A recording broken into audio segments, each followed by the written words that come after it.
importante de países latinoamericanos ingresaron al siglo XXI gobernados por partidos políticos y líderes que simpatizaban con ideas progresistas y de izquierda, fenómeno denominado por un sector de la academia y los medios de comunicación como marea rosa. Pero, ¿cómo y por qué surge? Los 80 fueron para América Latina una década perdida en términos de desarrollo económico. La decisión de la Reserva Federal de los Estados Unidos de elevar su tasa de interés trajo aparejada una fuga de capitales desde los países en vía de desarrollo, que encareció su acceso al crédito y desencadenó, en última instancia, una crisis de la deuda pública de enormes proporciones.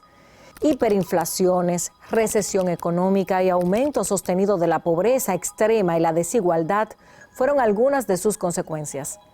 En respuesta, los organismos multilaterales de crédito, especialmente el Banco Mundial y el Fondo Monetario Internacional, diseñaron planes de rescate económico o reforma estructural para los países más castigados por la crisis, que incluían exigencias económicas y políticas.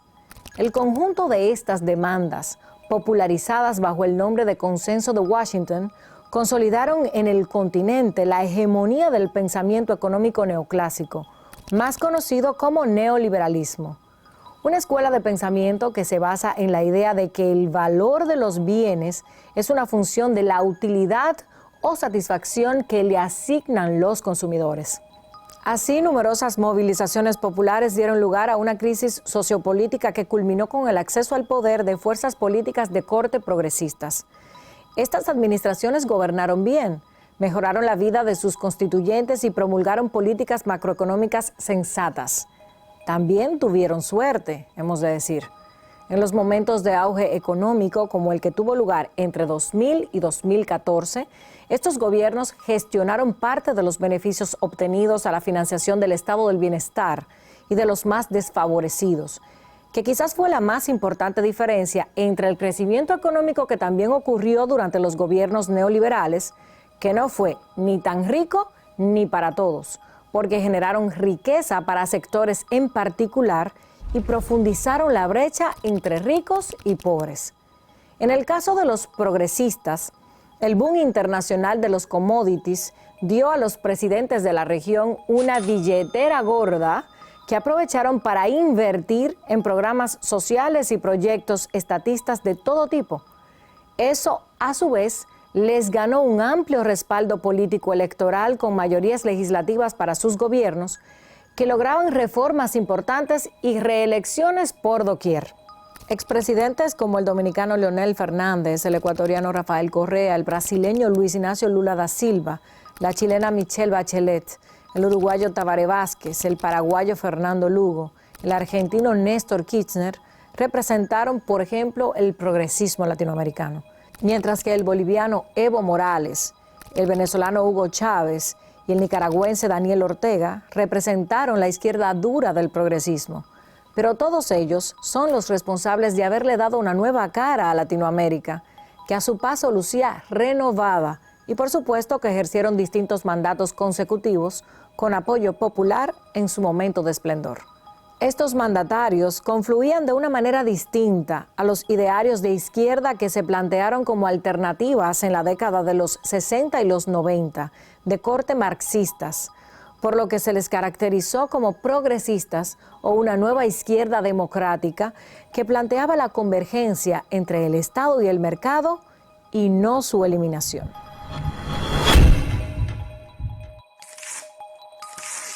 Hola, soy Juan Isidro Guzmán Tavera, abogado y politólogo. Bienvenido a Esfera Global. Gracias por la invitación. Estamos hablando hoy sobre el progresismo latinoamericano o la izquierda democrática. ¿Cómo era la realidad de la región en la década de los 80 en términos de estabilidad y crecimiento económico, desarrollo, pobreza, infraestructura, etcétera? América Latina se caracteriza por ser la región más desigual del mundo, Sí. donde se dan los índices de pobreza más amplios. La lucha por el crecimiento económico siempre se mantuvo, o sea, no se puede decir que hubo crecimiento que beneficiara a la gran mayoría de la población. Sin embargo, podemos decir que ha habido una alternabilidad en el poder entre el centro derecha y la centro izquierda, de alguna manera. Sí, pero me refiero a cómo se vivía la década, cuál era la realidad económica, cómo estaba la situación en esa década, que luego produjo esta marea rosa, ¿no?, de la que vamos a hablar. Sí, normalmente cuando se hace ese cambio es porque hay crisis de corrupción, crisis de crecimiento, crisis de los commodities. En ese proceso es que se dan los cambios, como se decía, esa medida pendular. En cada región, cada país tiene su propia especificidad, no se puede hablar en términos generales, que era lo mismo que se estaba viviendo en cada una de las regiones de América Latina, porque Sur y Centroamérica tienen una característica muy diferente. Subregiones, Son, ¿no?, subregiones dentro del sistema latinoamericano.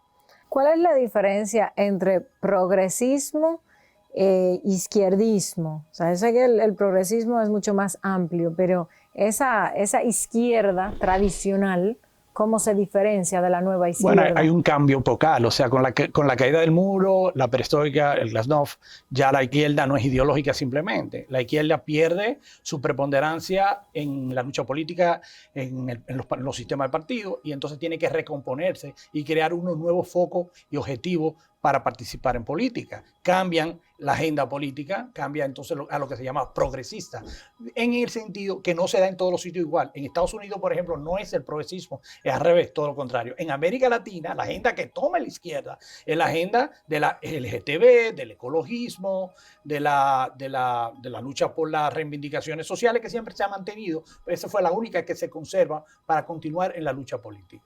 Pero eso es muy contemporáneo, ¿no? Sí, evidentemente a raíz de 1990, 89 cae el muro, 90 cae la Unión de Repúblicas Socialistas Soviéticas, ahí hay una recomposición porque pierde la preeminencia, la lucha ideológica, es lo que llamó Fukuyama en su momento el fin de la historia.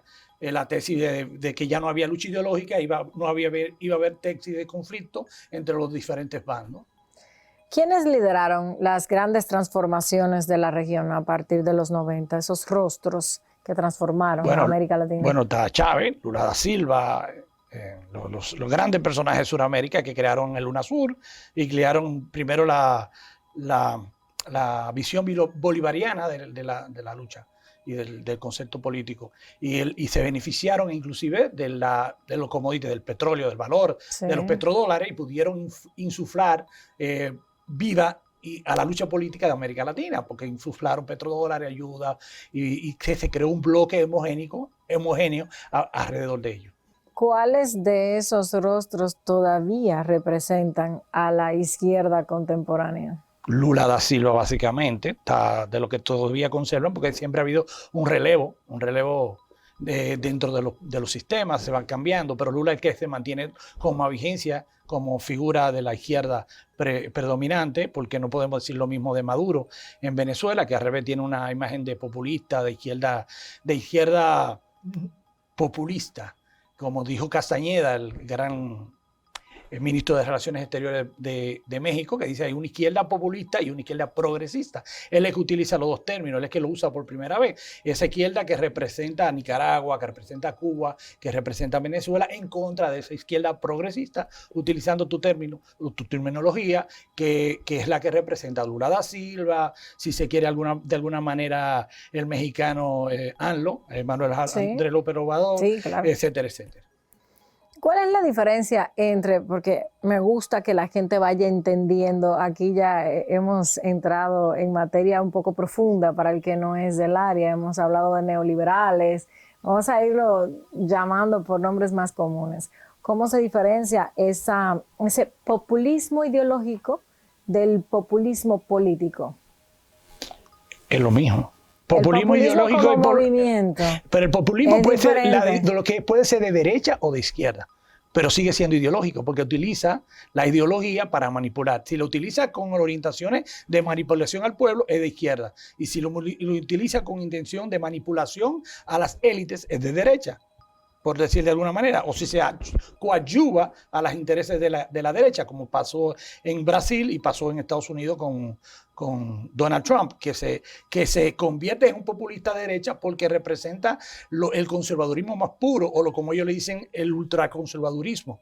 Y así pasó con Bolsonaro. O sea, son esos populismo de derecha, en contraposición a lo de izquierda, que piensa que con las reivindicaciones y moviendo las fibras sensibles del sistema político, o sea, de las bases, poder controlar el poder. ¿Cómo evoluciona América Latina a partir de la década de los 90? Tenemos que ubicarnos en el contexto internacional. En el 89 cae el muro de Berlín. En el 90 se descompone la Unión de Repúblicas Socialistas Soviéticas, antiguo URSS, lo que hoy en día es la Federación Rusa. ¿Qué pasa? Que con ese cambio de época se da lo que dice Fukuyama, el fin de la historia. O sea, ya no existe lo que se llama también la lucha ideológica. Se crea un concepto de una historia única, de un mundo unipolar, donde Estados Unidos se convierte en el gendarme del mundo y crea lo que se llama el consenso de Washington y el renacimiento de lo que se llama también el neoliberalismo. Eso crea un conflicto económico en América Latina a posteriori. Claro. Entonces crea una crisis que le permite a la izquierda identificar esos nichos de pobreza, identificar esos nichos ideológicos que le permiten volver a la palestra pública y reorganizarse en otro contexto que ya no es meramente ideológico. Como expliqué, tiene más que ver ahora con lo que se llama las nuevas rutas de la izquierda, que podría ser en algunos contextos, dependiendo de los países, el ecologismo, las luchas por los derechos de cuarta y quinta generación, como lo de la LGTBI, WXYZ, por decir. Más o menos en algunos lugares. Y continuar la crisis que se da también con los commodities, la materia prima que produce en gran extensión América Latina, y la crisis que se produce alrededor de la corrupción administrativa, que se va exponenciando de manera cada vez mayor, crea la oportunidad de que la izquierda vuelva al poder, con una serie de reivindicaciones, o llegue al poder, que no había llegado casi en ningún parte de América Latina. Vamos a ir a una breve pausa de comerciales y retomamos ese tema. Excelente. ¿Parece? Muy bien. Ya regresamos.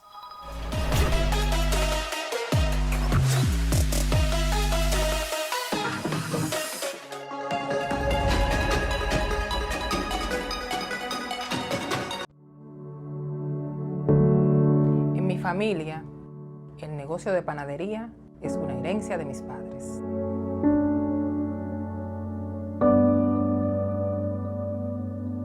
Cuando abrí mi panadería hace 12 años, sabía que no sería fácil, pero amo lo que hago. Ahora cuesta tanto más comprar los materiales que necesitamos, como la harina, trigo, polvo de hornear, y por eso debemos subir los precios.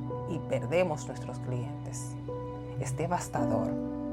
Así no podemos mantener nuestros empleados.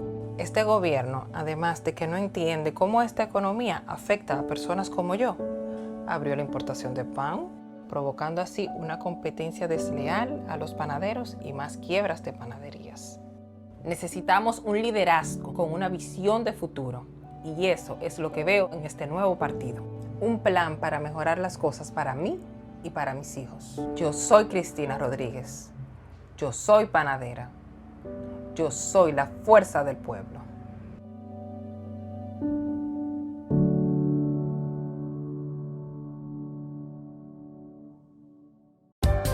Vista Sol, constructora Vista Sol, un estilo diferente, pensando siempre en la gente, paso a paso construyendo la ciudad, con proyectos en Santiago para una vida feliz, estamos cerca de ti. Llama al 809-626-6711. Separa tu apartamento con 10,000 y complete el inicial en cómodas cuotas de 10,000. Vista Sol,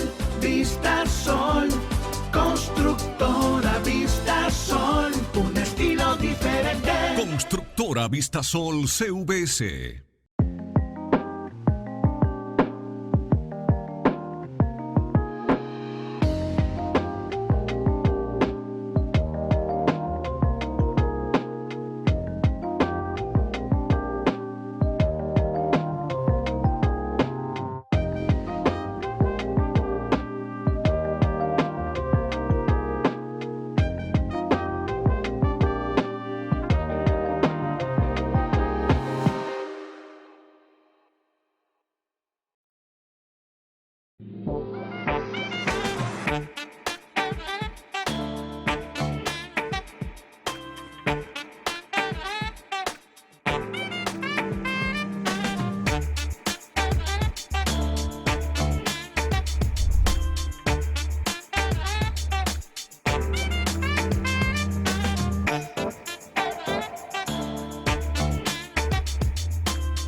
Juan Isidro Guzmán Taveras, hoy en Esfera Global, estamos evaluando si hay una nueva ola progresista en América Latina. Gracias de nuevo por aceptar esta invitación.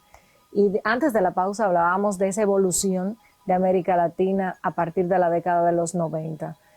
Me surge preguntar, ¿será que esta es una posibilidad, una ola de la izquierda democrática latinoamericana, pero hay posibilidad de articular unos objetivos programáticos comunes?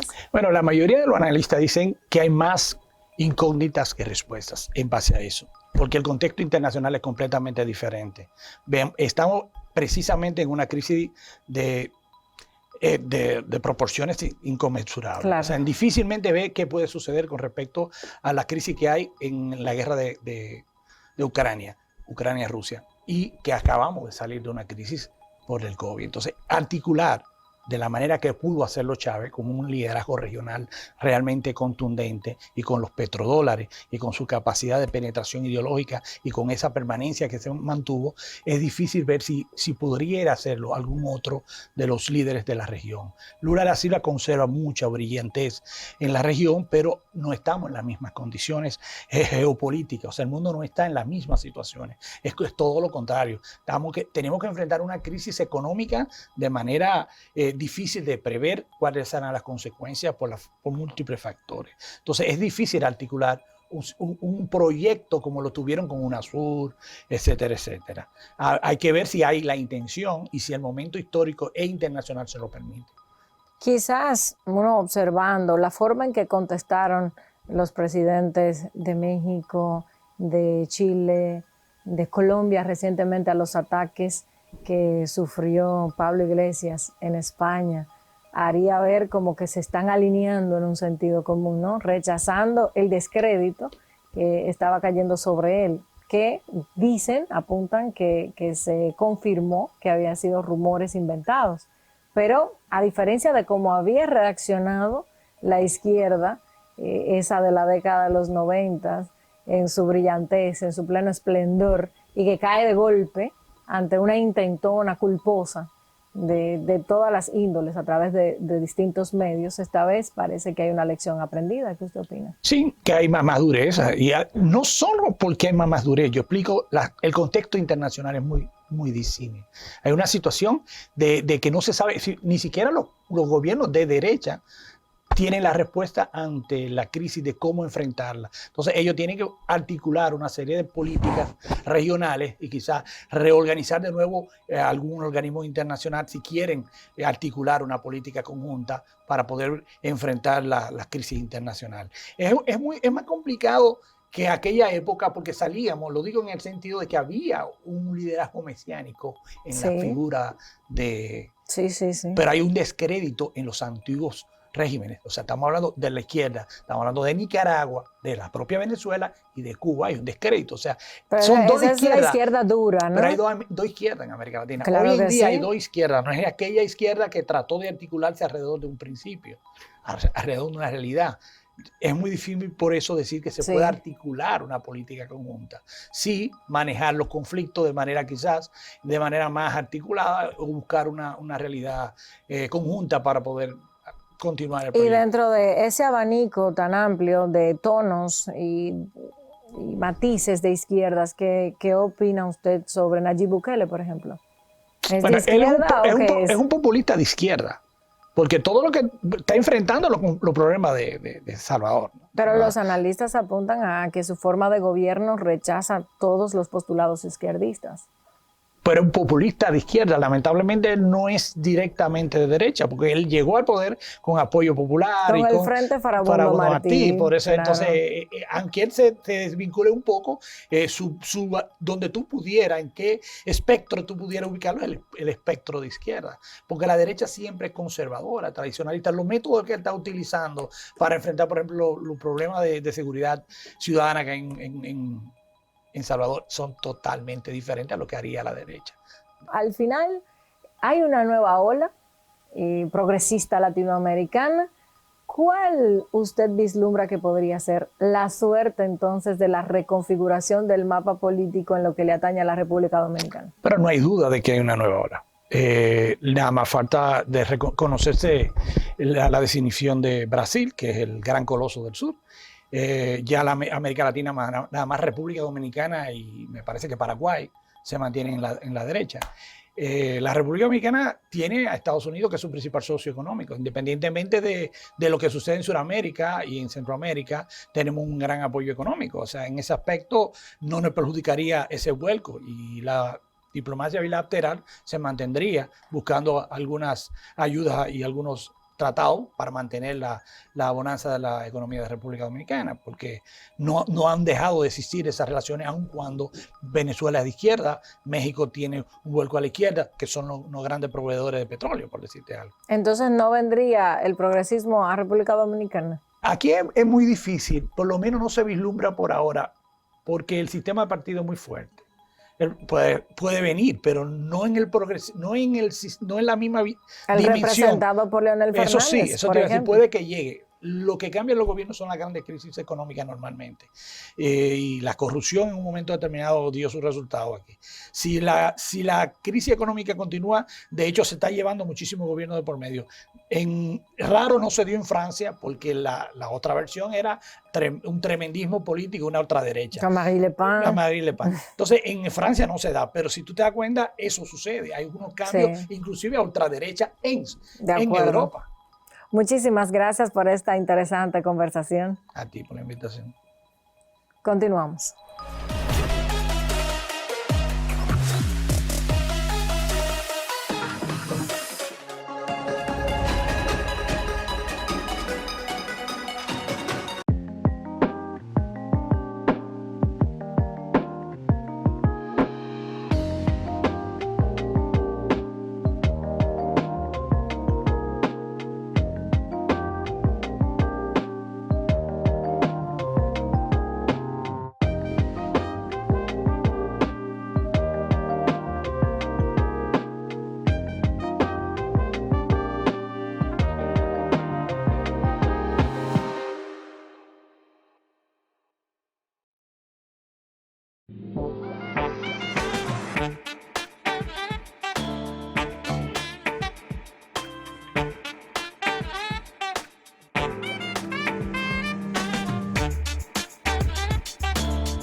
¿A qué se debió la salida de los gobiernos progresistas? Luego de los años de gloria, la hegemonía progresista latinoamericana comenzó a debilitarse, una vez que los efectos de la crisis económica y financiera global fueron impactando gradualmente las economías del continente. En 2015, a medida que los precios de las materias primas caían a sus valores mínimos de varios años, los tiempos difíciles regresaron a América Latina. En toda la región, el crecimiento económico se volvió negativo y la inflación alcanzó el 15%, su nivel más alto desde las crisis cambiarias de los años 90. Además de la economía, los analistas políticos de mayor peso se refieren a que el debilitamiento y salida de los gobiernos progresistas se debió a un plan oculto del que participaron algunos expresidentes latinoamericanos de centro o derecha que orquestaron una barrida de sus adversarios políticos del mapa por cualquier otra vía que no fuera la electoral, por la que siempre resultaron vencidos. Según el trabajo titulado Lula es la joya de la corona del Plan Atlanta, publicado en enero de 2018 en el portal Resumen Latinoamericano, la reunión se llevó a cabo en la suite de un hotel en Atlanta, Estados Unidos, y fue testigo ocular de ello a finales de 2012 el destacado político dominicano Manolo Pichardo, cuya entrevista sustentó la publicación citada. Su presencia allí era extraña porque solo había ido a Atlanta por la invitación de un expresidente amigo, Vinicio Cerezo, de Guatemala. Aquello que se planeaba en la reunión de Atlanta buscaba desmoralizar a líderes progresistas a través de todos los medios con acusaciones de corrupción, incluso a familiares, y ataques a su comportamiento privado. Después, convertir los escándalos en procesos judiciales que terminasen con sus carreras políticas. Todos los que tenemos edad suficiente podemos recordar, y los que no pueden encontrar informaciones acerca del destino de Fernando Lugo en Paraguay en 2012, Dilma Rousseff en Brasil en 2016, la situación de Cristina Kirchner en Argentina, la suerte de Rafael Correa en Ecuador y de Lula da Silva en Brasil, que probablemente salte de la cárcel a su próximo mandato presidencial luego de toda la persecución en su contra por parte de las oligarquías brasileñas y regionales que se oponen a las importantes políticas públicas de reparto de riquezas para las mayorías, iniciada por en la economía más grande de Latinoamérica. No olvidemos que Lula sacó a más de 40 millones de personas de la pobreza, incorporó a 16 millones al mercado de trabajo y fue muy influyente en el resto de los países de la región. Todos estos factores, sumados a una desarticulación de las fuerzas progresistas, impidieron advertir la inminencia de tan estructurado plan para su desmonte a tiempo, según señala Manolo Pichardo, por lo que degeneró en fuertes golpes a la institucionalidad democrática y la región giró ligeramente a la derecha, cediendo el paso a gobiernos conservadores y abiertos al mercado. Mi nombre es Arsenio Hernández Fortuna, soy profesor de Ciencias Políticas y también dirigente del Frente Amplio. Bienvenido a Esfera Global, don Arsenio. Gracias. Con usted queremos abordar la conceptualización sobre la izquierda. ¿Qué es la izquierda? ¿Cuáles son los principios que postula? Y si hay una izquierda latinoamericana, para empezar. Bueno, como se sabe, lo de izquierda viene de la Revolución Francesa, es simplemente una ubicación. Del lado izquierdo estaban los que eran partidarios del cambio, de la abolición de la monarquía, y del lado derecho los partidarios del statu quo. Entonces, a partir de ahí, se entiende por izquierdista todo el que está a favor de un cambio social, cambio del antiguo régimen, cambio político, social, etc. En el caso dominicano, aquí ha habido varias organizaciones de izquierda. Originalmente el Partido Socialista Popular en la época de Trujillo, que fue podríamos decir, la primera organización política como tal que empezó a enfrentar el régimen, aunque era un grupo reducido, pero tuvo entre ellos su fundadora Freddy Valdés, que fue asesinado en Barahona, en una cárcel en Barahona. Tuvo entre sus dirigentes a Mauricio Báez, el gran dirigente obrero. Así es. Los hermanos Dupudrey y otros. y formaron la Juventud Democrática, etcétera, en esa época, en los años 40. Después tuvo el Movimiento Popular Dominicano y el más destacado de todo, el Movimiento Revolucionario 14 de Junio, encabezado por Manolo Tavares Justo. Esas son las tres organizaciones originales de izquierda, que fueron las organizaciones que enfrentaron con más energía, con más radicalismo a la dictadura de Trujillo y luego sus consecuencias, el régimen de Balaguer, la intervención militar de Estados Unidos, etc., ¿no? Pero en general aquí hay un sentimiento que va mucho más allá de las fronteras de las organizaciones consideradas de izquierda. Un sentimiento a favor del cambio social, del cambio político, ¿no? En los 12 años de Balaguer de represión, ese cambio se expresaba a favor del respeto a las libertades públicas, es decir, superar definitivamente la represión e instaurar un régimen democrático. Ahí el Partido Revolucionario Dominicano, con Peña Gómez a la cabeza, era el que encarnaba, digamos, esa esperanza nacional, como se decía. Y los que éramos miembros de organizaciones de izquierda estuvimos junto con el PRD en esa lucha. Claro, el PRD era el partido más fuerte y fue el que llegó al poder, pero el aporte de la izquierda en ese contexto fue muy importante. Después, en otros momentos, pues, ya hay otras situaciones. Por ejemplo, en la época del gobierno de Salvador Jorge Blanco, la política derecha se expresó principalmente en la aceptación de la política del Fondo Monetario Internacional. Sí. Y ahí también formamos el Frente de la Izquierda Dominicana. Yo fui parte de los dirigentes y enfrentamos el gobierno a su política fondo monetarista y represiva, porque en el año 1984 hubo un gran movimiento, un gran alzamiento popular en la zona norte, en los barrios populares, donde viven los hijos de Machepa, como le decía al Bosch. El gobierno de Salvador Jorge Blanco respondió con una represión terrible, hubo cientos de muertos. Y entonces, claro, en ese contexto, pues, enfrentamos a ese gobierno. Lamentablemente, eso trajo como consecuencia el descrédito excesivo de ese gobierno de Jorge Blanco, trajo como consecuencia el retorno de Balaguer. En parte porque... Que encarnaba la derecha, ¿no? Por supuesto, en parte porque Jorge Blanco prefería que subiera Balaguer y no Masluta, Claro. que era de su propio partido. ¿En qué se diferencia, por ejemplo, esa izquierda de la década de los 40 hasta los 60, pudiera ser? Y bueno, y en los 90, esa marea rosa con los progresistas. ¿Cuáles son sus diferencias más agudas?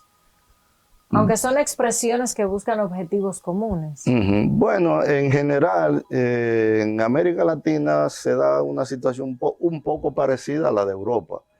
En Europa están lo que llaman socialdemócratas y la izquierda más radical, marxista, a veces trotskista, digamos la izquierda más radical, ¿no?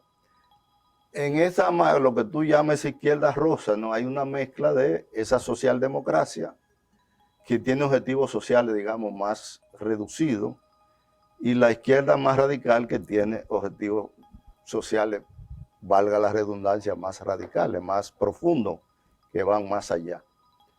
Pero casi siempre se da una confluencia de sectores, porque nunca puede triunfar una tendencia nítidamente pura, ¿verdad? Sino que hay una mezcla, como es la vida, ¿verdad? Sí. Hay una mezcla de lo que sabores se entiende, y colores y exactamente, tonos. Lo que se entiende es verdad, es bueno, es malo, tal o cual cosa uno puede no estar de acuerdo, pero...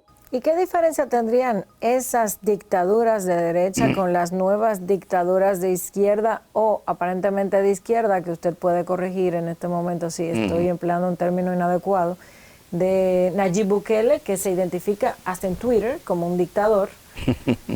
No sabemos qué categoría de pensamientos que tiene, y la de Daniel Ortega, por ejemplo. Bueno, en el caso de Daniel Ortega son Daniel Ortega era un guerrillero, Sí. luchó contra Somoza, como se sabe. Desgraciadamente, el afán de mantenerse en el poder ya lo convierte en un régimen autoritario Sí. que va lamentablemente copiando las acciones de derecha.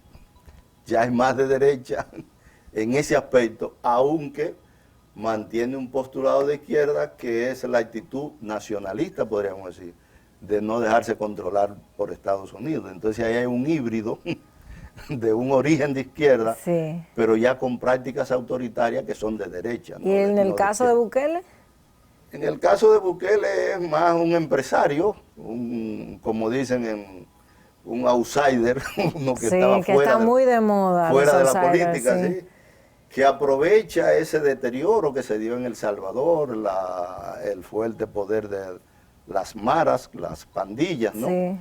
Y entonces presenta un gobierno autoritario que va a enfrentar a las maras, pero desde una posición muy autoritaria. Incluso mete el ejército en el Congreso y cosas de ese tipo.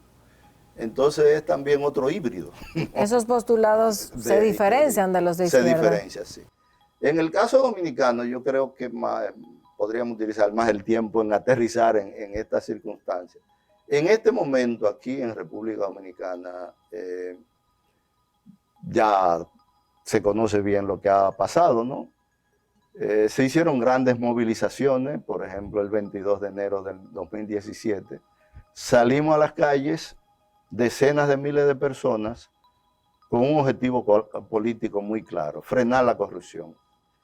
Ahí nadie preguntó al que estaba al lado si era de izquierda, si era de derecha, si era manco, si era Si era extremista cojo. del centro o centrista extremo. Sí. Pero en ese contexto, sin ese matiz ideológico, si nos lleváramos del origen de la palabra izquierda, todos los que salimos ahí estábamos en contra del statu quo, que en ese contexto era la corrupción, ¿verdad? Entonces, si nos lleváramos de eso, todo el que estaba ahí era izquierdista. Pero eso no Wow. se entiende así. Qué no prominente. no se entiende así, sino que ya el matiz de izquierdista es más cambio social, profundización de la democratización de la sociedad, etcétera, etcétera. Profesor, voy a aprovechar para que vayamos a una breve pausa de comerciales y retornamos con ese tema. De acuerdo, está bien. Vamos a la pausa.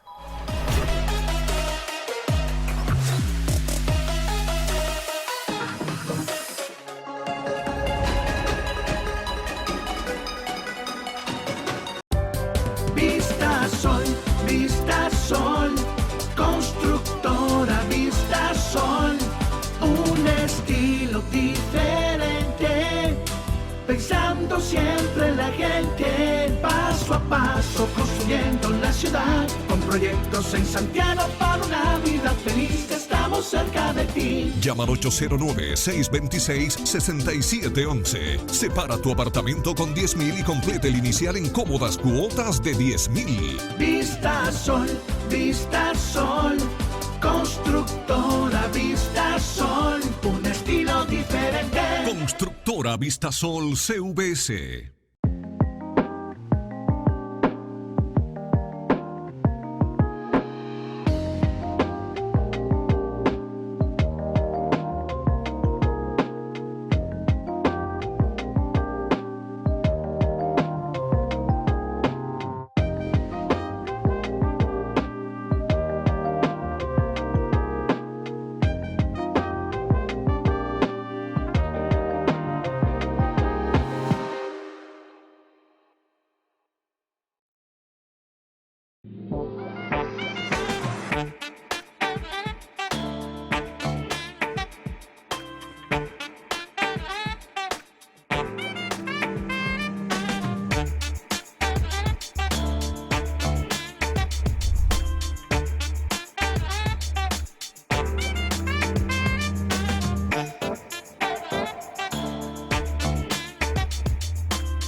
Converso con el profesor politólogo y vicepresidente del Frente Amplio Dominicano, Arsenio Hernández. Muchísimas gracias por estar en Esfera Global. Gracias. Antes de la pausa, hablábamos de la encarnación de la izquierda en la República Dominicana y esas expresiones en contra de la corrupción que van muy en común con las luchas de la izquierda. Pero yo quisiera que usted pudiera hacer ese análisis brevemente. ¿Quién encarna en este momento la representación más idónea del progresismo o de la izquierda democrática en nuestro país? Bueno, en la Junta hay reconocidos 27 o 28 partidos, ¿no? Serían 28 ahora con el caso de Acción Democrática, que se identifican de izquierda, centro izquierda. Son muchos. Como está el Frente Amplio, Alianza País, Sí. Movimiento Patria para Todos y Opción Democrática, identificado como partido de izquierda, centro izquierda, etc. Ahora, pues repito, aquí en las circunstancias dominicanas es lo que caracteriza la situación de los últimos años, más que el matiz ideológico, repito, es la presencia en las calles de decenas de miles de personas. Se hizo esa gran manifestación el 22 de enero de 2017, se hizo otra gran manifestación en Santiago, que algunos decían que fue más grande que la de la capital. Sí, fue importante. Porque participaron los barrios populares, aquí participó más la clase media. Se hicieron grandes movilizaciones en San Francisco de Macorís, Sí. Moca, La Vega, Sí, en sí. el sur, en el este. Entonces eso es lo que caracteriza la situación. Y el deseo de frenar la corrupción, el gobierno se hizo ciego, sordo y mudo. Llegó el 5 de julio y la gente votó básicamente en contra de ese gobierno. Más que a favor del que está. Sí. En contra Sí. del que estaba. Sí, sí, sí. ¿no? Fue un voto de rechazo. Fue un voto de rechazo. Entonces, ahí no hay matiz ideológico. Si no hay un objetivo político claro, frenar la corrupción y luego frenar el continuismo del gobierno que se entendía responsable de la corrupción. Entonces yo creo que la situación política va por ese camino en los últimos 2 años. ¿Cómo usted evaluaría a la fuerza del pueblo dentro de esto? Ya sabemos que quienes nos gobiernan son de derecha. La fuerza del pueblo, ¿dónde se ubica en el espectro político? Bueno, para nosotros lo importante no es, repito, el calificativo, sino los planteamientos sociales y económicos. Por eso nosotros insistimos en ese planteamiento clave que es la redistribución de la riqueza. Y respecto a ese planteamiento clave, por lo que hoy la Fuerza del Pueblo y el PLD, en la Constitución del 2010, el artículo 19 de la Constitución de 1963, que planteaba muy claramente que las empresas debían repartir parte de sus beneficios entre sus trabajadores, ese artículo 19 fue convertido en el artículo 62 de la actual Constitución, y en vez de quedar eso claramente como un principio constitucional, lo que dice el artículo 62 es que la ley, o sea, una ley adjetiva, Sí. se va a ocupar de la repartición de beneficios entre las empresas. Entonces, en ese sentido, tanto el actual gobierno como los otros dos partidos, la Fuerza del Pueblo y el PLD, tienen la misma posición. ¿Es posible, profesor, esa nueva ola de gobiernos progresistas o de centro izquierda con vocación de revivir ese pensamiento izquierdista en América Latina?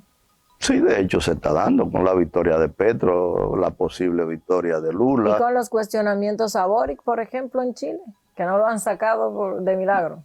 No, claro, eso siempre se da, porque cuando hay una burguesía muy fuerte como en Chile, con un régimen político autoritario como el de Pinochet, violador de los derechos humanos, para contestar al amigo que precedió, la situación de Chile es muy complicada porque se gobierna por una constitución que la dejó Pinochet.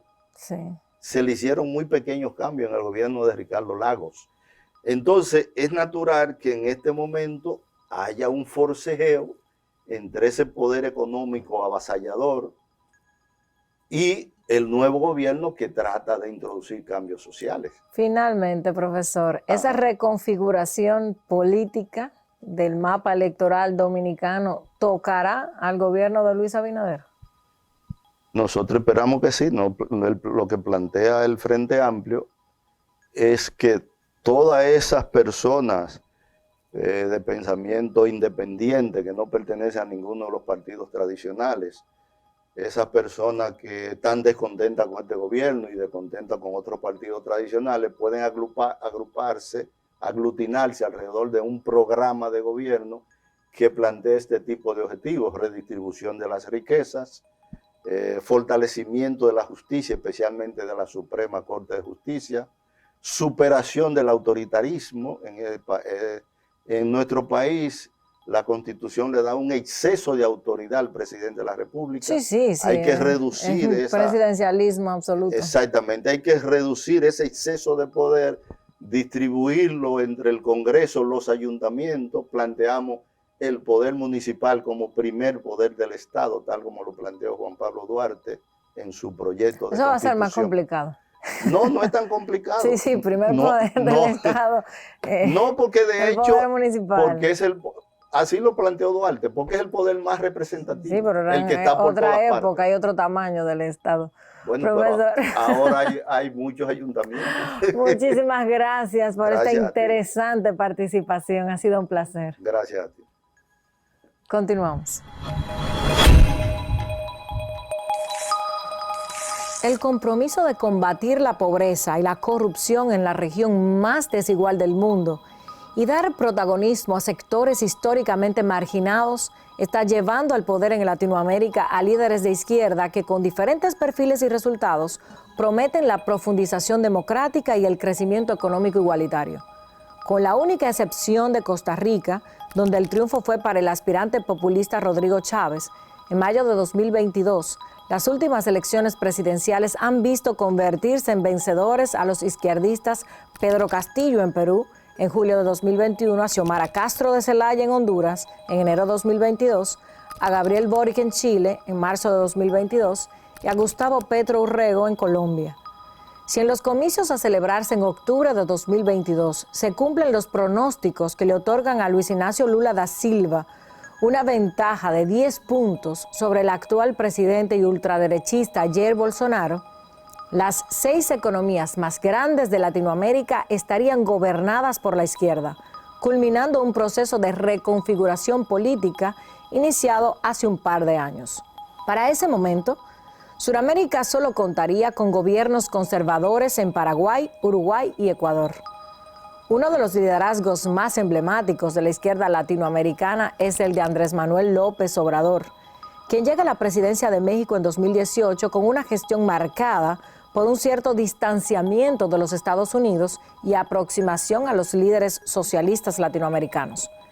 El componente nacionalista y antiimperialista presente en el discurso de López Obrador es una de las constantes de muchos líderes de la izquierda latinoamericana que han sepultado definitivamente el consenso de Washington, como Venezuela, país que acumula más de 22 años con el chavismo en el poder. Más confusa es la situación en Centroamérica, donde por su origen o afiliación nominal hay gobernantes que teóricamente pueden ser adscritos a la izquierda, como Laurentino Cortizo en Panamá y Nayib Bukele en El Salvador. El primero, Cortizo, pertenece al PRD panameño de centroizquierda, pero su gobierno es considerado como neoliberal, y Bukele, que aunque tuvo una militancia de origen izquierdista, como el Frente Farabundo Martí para la Liberación Nacional, formó un partido y llegó al poder con un gobierno que, según los analistas, reniega de los postulados de izquierda. Como sucedió a comienzos del milenio, la actual expansión de la izquierda en América Latina se apoya en propuestas que van desde la socialdemocracia hasta la revolución bolivariana. Pero la realidad económica de aquel momento es muy diferente a la actual, caracterizada por una fuerte caída en el ritmo de crecimiento de la región, que la Comisión Económica para América Latina y el Caribe, CEPAL, sitúa en un magro 2.1% para el 2022. Junto a esta desaceleración, persisten los problemas estructurales de escasa inversión y baja productividad, lo que unido a las fuertes presiones inflacionarias dibujan un panorama complejo. Actualmente, la izquierda latinoamericana se proyecta como una opción política que puede garantizar servicios públicos, protección social y una distribución equitativa de la riqueza. El problema lo constituyen los nuevos populismos que han cambiado todo: el sistema político, la arquitectura democrática, la política económica y las incómodas constituciones. Contrario a la ola progresista que inauguraba la primera década del 2000, ahora no solo la izquierda, el mundo, con todas sus expresiones ideológicas, no tiene el poder económico de entonces, ni aquel margen de movimiento para generar progreso y estado de bienestar para todos. Y más bien parecería que la nueva izquierda tiene grandes inconvenientes para articular una agenda hemisférica o continental. No se trata de una sola izquierda, son muchos matices, sabores y tonos que contrastan.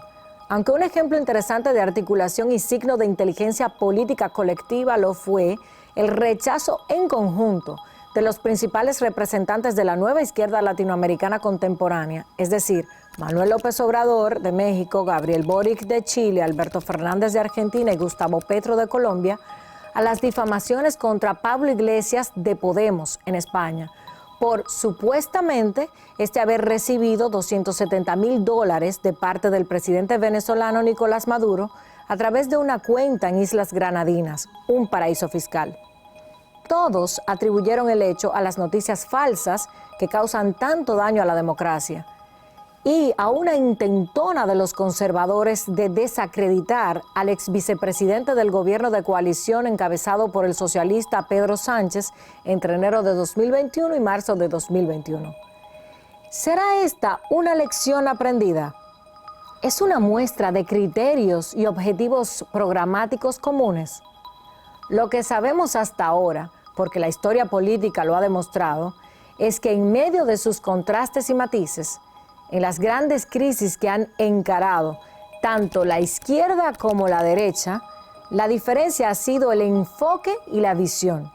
Los progresistas o izquierda democrática han desarrollado al Estado y a través del fortalecimiento de la economía han invertido en desarrollo social, en programas para auxiliar a las masas, desarrollo y progreso para cerrar la brecha de la desigualdad entre ricos y pobres.